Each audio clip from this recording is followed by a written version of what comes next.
with us. This is a mass casualty event. They are still trying to fight these fires. If you were in charge, where would your focus be right now, in particular on the evacuation efforts?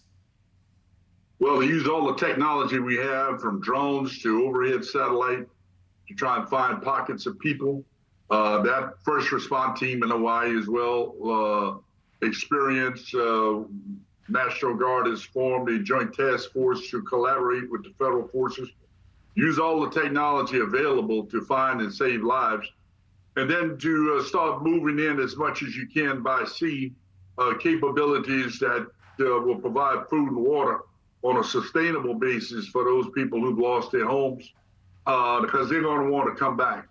You know, this phase of the operation, we do pretty well in the U.S. to search and rescue. My concern for these families is a long term, when we have to go and figure out how do they rebuild back better and what insurance that they're going to have to help them, because the federal government have yet to be able to provide and make everybody whole after a disaster, a natural disaster like this. This is going to be real tough, real hard, and unfortunately, like Florida, a lot of the people on fixed income will not be able to go back to their homes because they will not get enough money to restore a home or even have a home in such a beautiful place. That's my concern, because we have got to fix this, because climate change is causing more and more challenge, as we see in this case with fires, as we saw in Canada. It's going to get worse before it gets better. I want to talk to you about the federal aid, because you brought up Florida. We're still about a year since Hurricane Ian hit the coast of Florida.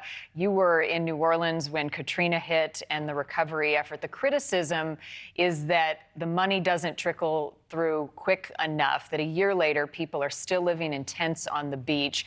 Why aren't we learning these lessons, disaster to disaster, that we're better prepared as a country to deal with them and we can get the help in sooner? I mean, what's stopping that support and assistance? What's the biggest hurdle? Well, a lot of it, when we're dealing with insurance companies and dealing with FEMA simultaneously,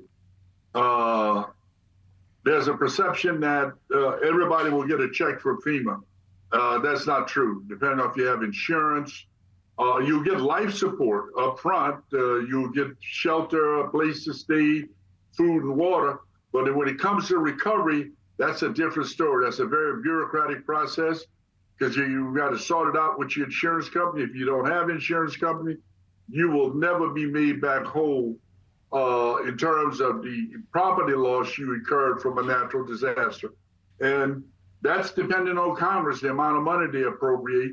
And in many cases, people on fixed income, as you'll see in Florida, folks are coming in and buying their property. And I would suspect that's what you will see in Hawaii. There'll be people coming in wanting to build resorts there, and the local folks who were living there before the disaster. This place will forever be changed as a result of this fire, because we don't get the money that people are required to rebuild the way it was before, or build it back better before the fire. Yeah, forever changed. One more question for you. The focus right now is on saving lives, finding people who are trapped, safely evacuating people. But when you look at the devastation in Lahaina, for example, it doesn't seem as though people had much of a warning. And we're starting to hear reports that there wasn't much of a warning, that sirens didn't sound. Bodies have been found in cars on streets trying to get out. People had to jump in the ocean to safety. When you hear that, what is your response? What does that indicate to you about how much time people had or didn't have to get out? Yeah, they're going to have to go back and look at it. And I can assure you there will be a thorough investigation of that. I don't want to speculate some 5,000 miles away on that, but people need to go back and look, and the rest of Hawaii, they need to look at how they are providing warnings based on the weather conditions and based on the drought that they have all over the island, how they are getting people ready to be able to evacuate on hours' notice, because that's what you need to continue to prepare for, because it's still dry and there's still winds coming in, not at the rate it was during this fire, but there's still potentials to have more dangerous fires on Hawaii.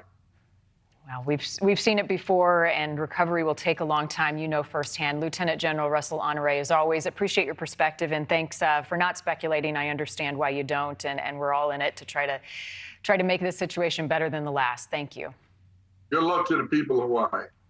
I appreciate that. Thank you for watching. Go to newsnationnow.com to find NewsNation on your television provider. And don't forget to click the red subscribe button below to get more of NewsNation's fact-driven, unbiased coverage.